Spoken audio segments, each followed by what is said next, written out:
He had been chasing an alien bomber through the upper clouds, trading bursts of plasma fire until one lucky hit tore through his left wing. The alarms screamed, the controls shook in his hands, and the ship spun helplessly toward the ground. He tried to steady it, but gravity won. The planet's pale surface rushed up to meet him. He saw flashes of fire, metal, and then everything went dark. When he awoke, the world was quiet. Smoke drifted in thin ribbons across the sand. The sky was still red, painted by a setting sun that bled light across the dunes. His suit hissed faintly, trying to seal the cracks along his side. Every breath hurt. He forced open the canopy and crawled out, dragging himself onto the sand. The wreck of his fighter lay tilted, half buried. He looked around, dizzy, trying to remember where he was. No sound. No wind. No COMM signal. Only silence. Ryan pressed a hand to his chest. The armor there was cracked. The medgel had sealed some of the bleeding, but the pain told him something inside had broken. He laughed weakly under his breath, half madness, half relief. He was alive. Then he saw movement in the distance. At first he thought it was smoke, twisting wrong, or heat shimmer from the engine. But it was too solid.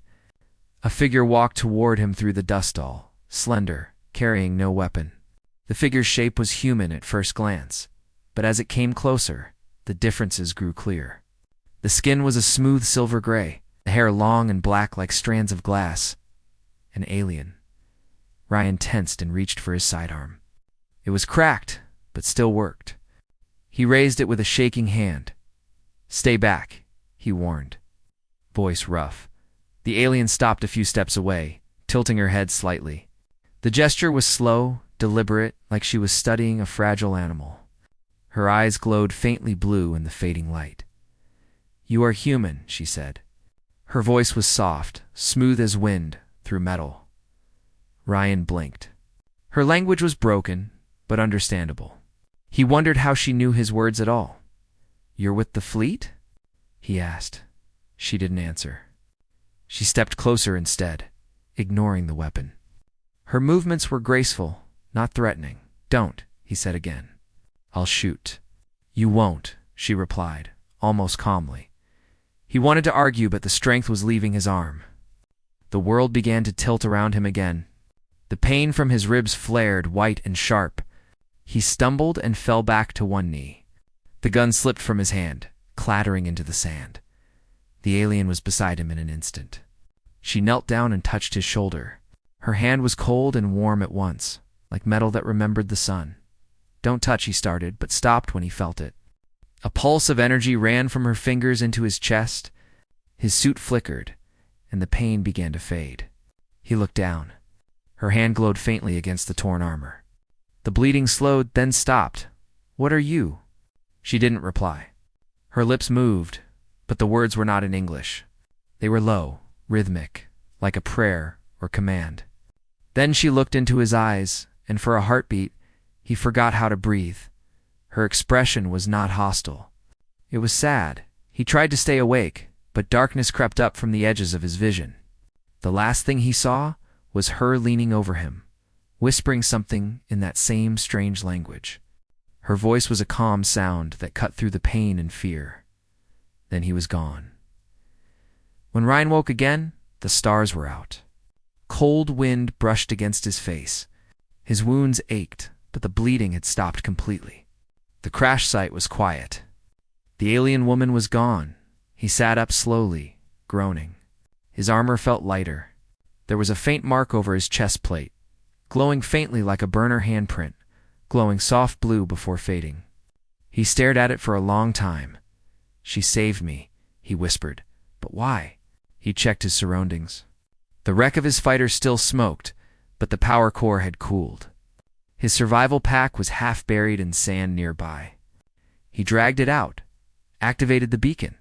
The display flickered damage, but sending a weak signal. It might reach orbit in a few hours, maybe more. He looked again at the desert around him. Nothing but endless dunes and scattered rock. But he could see faint tracks leading away small. Delicate footprints pressing into the sand. Hers, something deep inside him said to follow them. He hesitated only a moment, then started walking. The desert was cruel. The nights froze and the days burned. Ryan's water filters worked, but his oxygen mix was running low. He moved slowly, following those faint prints until the morning light turned them silver. Each time the wind rose, he lost them then found them again where the sand broke differently. The prints moved with strange precision, straight across the waste, never circling, never wandering. As he walked, he thought of her voice, the whisper she had given him before he blacked out. It had been gentle, filled with something he couldn't name, like she pitied him or warned him. Hours later, he found the remains of another ship half buried under rock. It wasn't human. Its hull shimmered with strange patterns like veins of living metal. He felt the heat of residual energy when he touched it. Her ship, he realized. A figure moved inside the wrecker. She was working near the core, sparks flicking from her hands as she adjusted something. Ryan stepped closer, careful. His boots scraped the sand. She turned instantly, eyes bright with alarm. But when she saw him, the tension faded. "You followed," she said. "You left me to die," he answered quietly. "You didn't die," she replied. He almost laughed. "Because of you?" She looked away for a moment, as if unsure how to answer that. Then she said, "You should not be here, human. My people will come soon. They will not spare you. Then why save me at all?" She stood still for a moment, silent, as if deciding how much truth to share. "Because you looked at me like I was alive," she said finally. He didn't know what to say. Her eyes flicked toward his chest. "The mark will fade soon. When it does, your pain will return. You must leave before that." "Okay. I'm not leaving until I know who you are." She sighed softly, as if weary of fighting something unseen. "My name is Aaron. I am a field singer of the Vethri Empire. I came to end your war." Ryan frowned. "End it how?" "By silence," she said. "A pulse wave. No more ships. No more voices." He realized what she meant: a weapon to wipe out every signal in orbit. A weapon that could cripple humanity's fleet. "And you were going to fire it?" "I was," she said. "Until I saw you fall. Until I saw what pain looked like in your eyes." The words hung heavy between them. Ryan stepped closer. "You were my enemy. You saved me anyway." "I saved you because I am tired of enemies," she said simply. He stared at her, unsure if she was dangerous or lost. The faint light from her hands glowed against the wrecked metal. Behind her, part of the ship pulsed weakly, like it still lived. "Will you use that weapon again?" he asked quietly. She shook her head. "It's broken now." Like me, they stood in silence. Wind hissed softly through the canyon. Finally she said, "You should rest. The night will be cold." He hesitated, then sat down against a rock near her wreck. She didn't stop him. For the first time since the crash, he let his guard drop. He watched her work in the dim light, hands steady and graceful. She hummed softly under her breath, a sound not meant for human ears. But it eased something inside him. When he began to drift into sleep, she turned toward him again. "If you dream," she said, "remember this: not all stars burn to destroy. Some burn to keep you warm." Her voice was gentle, almost a whisper again, and it reached deep into him, past fear, past logic. That night, Ryan dreamed of her words mixing with the sound of the wind. He didn't know what they meant, not yet. But he knew one thing: he would never forget the way she had leaned close to him, or the quiet strength in her eyes when she spoke. And somewhere above them, two dying fleets still circled each other in silence, unaware that, in the wasteland below, something far greater than war had begun. When the sun rose, the light hit the alien wreck like fire. The metal skin of the ship glowed faintly blue, broken in places but still alive. Ryan Hale woke to the hum of distant energy and the soft sound of someone moving nearby. Erin was already awake. She sat beside the ship's core, hands glowing faintly as she worked. Strands of her hair shimmered in the light, reflecting the same strange silver as her skin. She looked calm, almost peaceful, though her ship looked half dead. Ryan's throat was dry, his voice rough. You didn't sleep? Erin shook her head. My kind does not rest the way humans do. Dreams are dangerous for us. They didn't understand, but he didn't ask. He watched her in silence for a moment. Everything about her seemed both fragile and strong, like glass that refused to break. Your people, Ryan said finally. You said they'd come. How soon? She paused, then looked toward the sky. Soon enough, their signal will find the wreck. And when they do, they will destroy everything they think you touched. Ryan frowned. Then we move. Erin gave a faint smile. Move where, human? The desert stretches for 500 miles before you reach the old valley. There's no cover, no water, no life. The sun will kill you faster than they can. He shrugged, even though every bone in his body ached. I've been in worse places. Hush.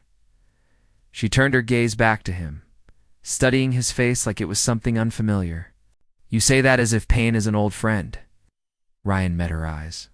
For humans, it usually is. The silence stretched again, filled only by the hum of the alien ship. Finally, Erin sighed and said, Then we'll go together. My ship's beacon must be destroyed before they arrive. That surprised him. You're turning on your own? I'm not turning, she said softly. I'm ending something that should never have begun. They walked together through the desert. Ryan followed the path she chose, stepping where she stepped, learning quickly that she moved with never-wasting motion, never showing exhaustion. The sun grew harsher as the day passed. Heat waves blurred the horizon. Erin carried a small crystal orb that pulsed faintly, shielding them from the worst of it. Ryan felt the temperature around them shift, the air easier to breathe. You could have just left me there, he said. She didn't look back. I could have, but you remind me of something I once believed in. What's that? She looked toward the horizon. Hope. Ryan gave a low laugh. You sound like an idealist. She turned slightly, and her eyes softened. No, I'm someone who remembers what it was like to be one. By nightfall, they reached a ridge that overlooked a valley filled with broken metal and forgotten machines. The wreckage stretched for miles, remnants of some ancient battle long before the current war. Erin looked down, her voice low. This place was once alive. My people fought the first humans here many cycles ago. The ground still remembers the fire. Ryan crouched beside her, scanning the valley through his cracked visor. So this is where it started. She nodded. And maybe where it ends. She started down the slope, her feet silent on the sand. Ryan followed carefully, trying to ignore the ache in his chest. He had walked through war zones before, fields of wrecked tanks, burned ships, but this place felt different. The silence here was heavy, as if the ground mourned. They found an old transmitter buried beneath twisted metal. It still flickered weakly, trying to send a signal. Erin knelt and placed her hand over it. This is their tracker, she said. Once I destroy it, they will not find me. Ryan frowned. And what about me? You are already marked, she said quietly. They will come for you, too. But your people may reach you first. He watched her fingers glow brighter as she worked. The transmitter pulsed, then went dark. She stood up slowly. It's done, Ryan exhaled, half relief, half dread. So what now? Erin looked at him, eyes glowing faintly in the dark. Now we survive long enough for your people to find you. They built a small camp in the ruins. Erin used broken panels to reflect the heat away during the day and keep warmth during the night. Ryan helped where he could, though his injuries made every movement painful. At dusk, the wind carried strange sounds, soft hums like music beneath the sand. Erin sat quietly beside the fire they built, her gaze fixed on the horizon. Ryan looked at her. You keep listening to something. What is it? She hesitated, then said, My people sing to the stars. Even across space, the song never stops. I can hear it when I'm quiet. He nodded slowly. What are they singing now? Her expression darkened.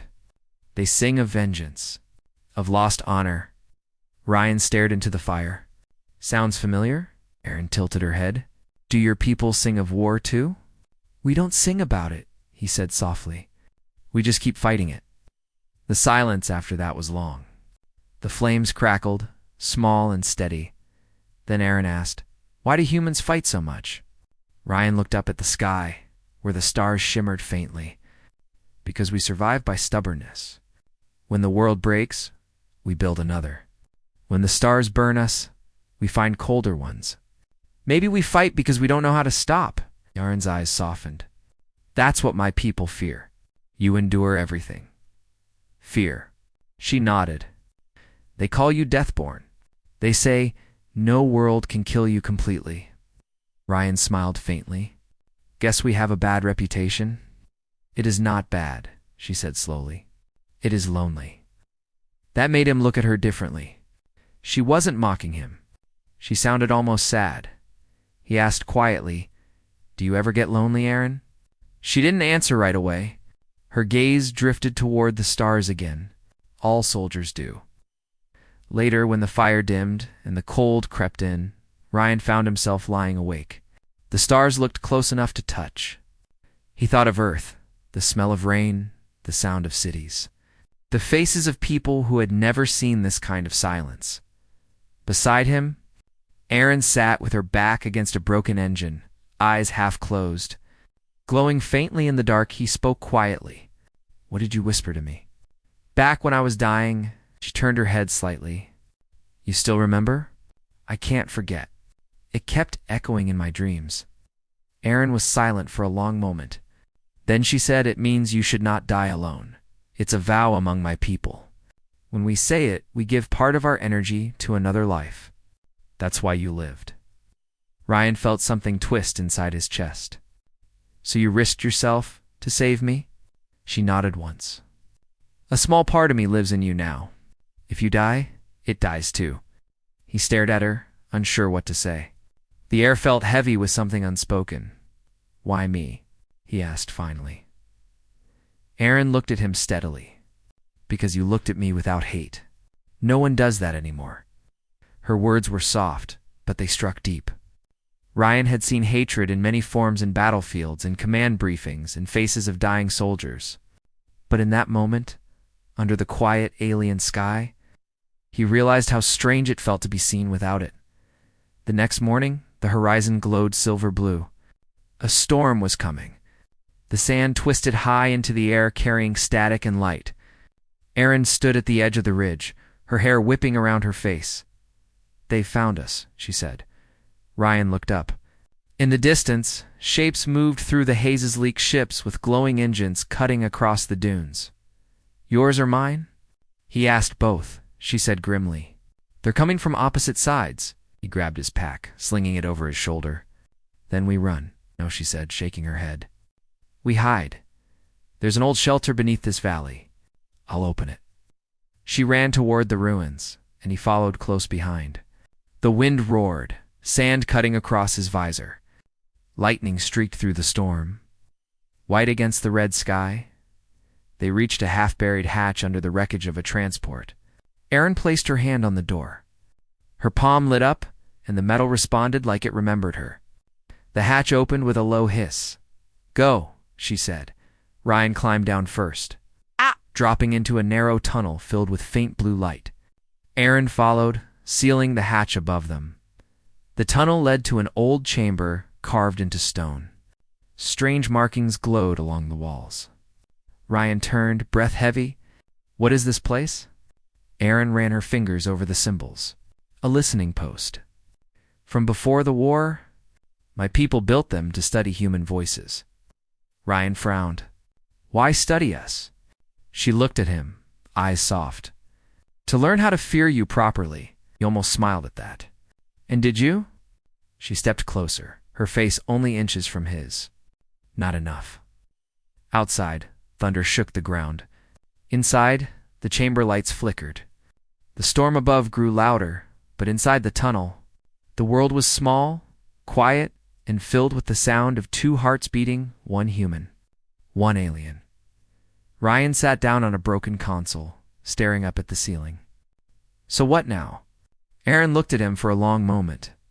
"Now we wait. And maybe we decide what kind of story the stars will remember." Her voice was soft, but her words carried weight. Ryan didn't fully understand what she meant, but he knew he wanted to.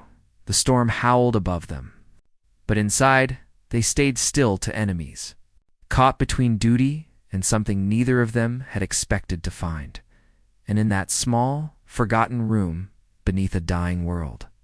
The war above seemed very far away. The storm raged for hours above the valley. Lightning flashed again and again, painting the walls of the hidden chamber in pale blue light.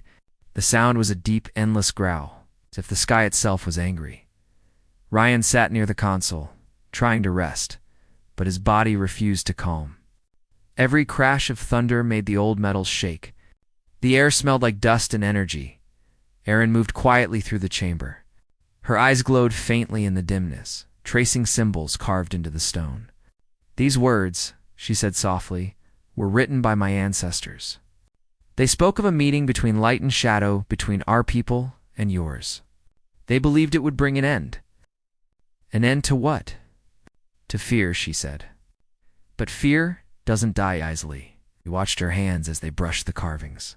Her fingers trembled slightly. She looked strong, but there was a tiredness in her movements that went deeper than her body. He asked, "If both sides find us, what happens then?" Erin turned, meeting his eyes. "They will fight. They always fight. Your people will see me as a threat. My people will see you as corruption." Ryan exhaled slowly. "So no matter what we do, it ends in blood, unless someone chooses differently." He stared at her. "And you think that's possible?" Erin hesitated. "I used to believe so. I still want to." The storm outside began to fade. The light from the hatch dimmed until only silence filled the room. Ryan stood and checked his beacon. It was still sending, though faintly.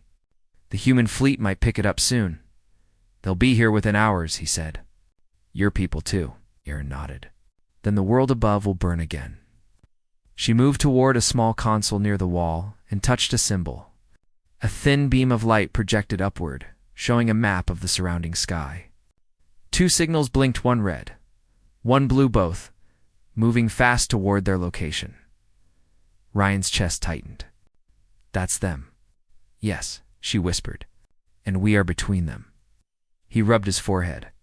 "We can't let them meet here. They'll destroy everything." Erin looked up at the glowing map. Her expression was unreadable. "Then maybe we stop them." Ryan blinked. "How?" "We can't fight fleets with a broken transmitter." "Not fight," she said. Warned, she walked closer to the main console and began adjusting the alien symbols. The system came alive, lights spreading across the room like veins of energy. This station was made to listen, but it can also speak. Ryan realized what she meant. "You can broadcast." "Yes," she said, "if I use the core inside me." He frowned. "You mean your energy, the thing that saved me?" Erin nodded slightly. "It can reach their frequencies, but it will burn out what remains of my strength." Ryan shook his head. "No, you'll kill yourself." She met his eyes calmly. "Someone must speak before they fire. They won't listen to you, but they might listen to me." He stepped forward. "You don't have to do this." "I do," she said softly, "because I caused this. Because I started the weapon that made both sides come here." Ryan's hands curled into fists. "Then let me do it." She smiled faintly. "You cannot. Your voice would never reach them. Mine was built to command." He stared at her, realizing she had already decided. "If you do this, what happens to you?" "I fade," she said simply. "But maybe the stars remember the sound." He wanted to stop her, to argue, but the quiet certainty in her tone left no room. She turned back to the console, her hair falling around her shoulders like shadow and light woven together. Erin placed both hands on the glowing surface. The room filled with soft humming. The lines along the walls began to pulse in rhythm with her heartbeat. Ryan watched, helpless. "Erin," she looked at him one last time. "Remember what I whispered to you?" "I already do," he said. "You said I shouldn't die alone." She gave a faint smile. "Then stay alive for both of us." The light around her body brightened until it was hard to look at her. She began to speak not in English, but in the language of her people. The words echoed through the chamber, flowing like music and thunder at once. The sound went through the walls, through the rock, through the air above. Ryan covered his ears, but the sound wasn't painful. It was pure. It felt like sorrow made into song. The beam of light from the console reached upward through the ceiling, cutting through the storm clouds above. It spread into the sky, splitting into thousands of smaller threads, carrying her voice far beyond the desert. For a long moment, the whole world seemed to listen. Above them, the two fleets approached. Human ships and Vethri warcraft filled the horizon. Commanders barked orders, guns charged, targeting systems locked on coordinates until every signal froze. A single message came through all frequencies, clear and unmistakable. It was her voice. In every language it said, "Enough. The ground beneath you remembers the cost of your war. Two who were enemies stand here together. If you still have hearts that beat, listen. There is no victory in ashes." The human command stations went silent. The Vethri formation stopped moving. The red light of targeting lasers faded one by one. Ryan looked up from the chamber as the sky began to shift color. The storm clouds cleared. The fleets hovered, uncertain. He turned back to Erin. Her glow was fading. Her hands trembled. "It's working," he whispered. "They're listening." Erin's voice was faint now. "For how long?" "Long enough," he said. Her legs buckled slightly. He rushed to catch her before she fell. Her body felt lighter, colder. The faint blue light beneath her skin flickered like dying embers. She looked up at him, eyes soft, a weak smile touching her lips. "You humans, you never stop trying." He held her gently. "You didn't stop either." Her breath trembled. "Maybe. We're not so different." He could barely hear her now. The light from her hands faded completely. She reached up, brushed his cheek with her fingers, and whispered something again so soft it was almost lost under the hum of the machines. He bent closer, trying to catch the words. They were the same ones she had said the day she saved him. But this time, he understood. "Live loud enough that the stars remember you."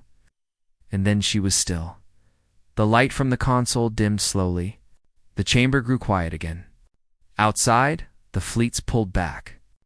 The sky turned pale gold as the first rays of dawn reached across the desert. Ryan held her for a long time, staring at the stillness of her face.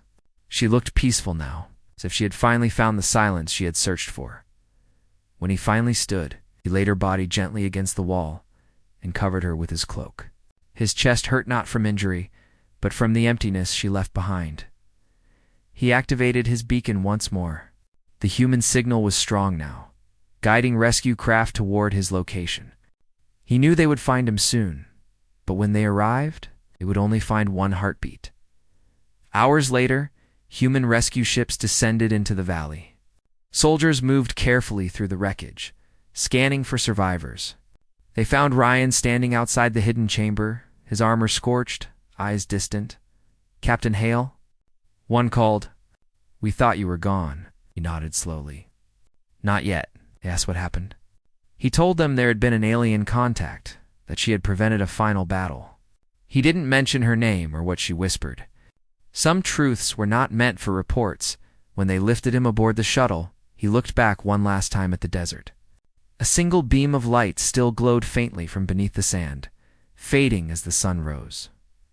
Months later, the war ended. No one could explain why. The fleets that had once circled the skies now stayed silent. The message Erin sent had spread farther than anyone expected. It had reached colonies, commanders, and worlds across both empires. No one wanted to admit they had listened to an enemy voice. But they had. Ryan returned to Earth. The doctors called him lucky. They said his body had healed faster than human records allowed. When they asked how, he only said, "Someone shared her strength." Kept flying after that, though part of him stayed on that silent desert forever. One evening, years later, he visited a memorial carved on a small moon near the ceasefire line. There were names of soldiers, both human and Vethri, who had fallen. At the edge of the stone, He added one more name with his own hands. Erin of the Vethery. She spoke so the stars would remember. He stood there for a long time, listening to the quiet hum of the wind between the stones. For a moment, he thought he heard her voice again, soft, distant, like an echo from across the stars. It wasn't words this time, just a feeling. And in that silence, Ryan smiled. He whispered back, as if she could hear him still, "I remember." Then he looked up at the night sky, filled with 1,000 quiet lights, and he knew the stars remembered too.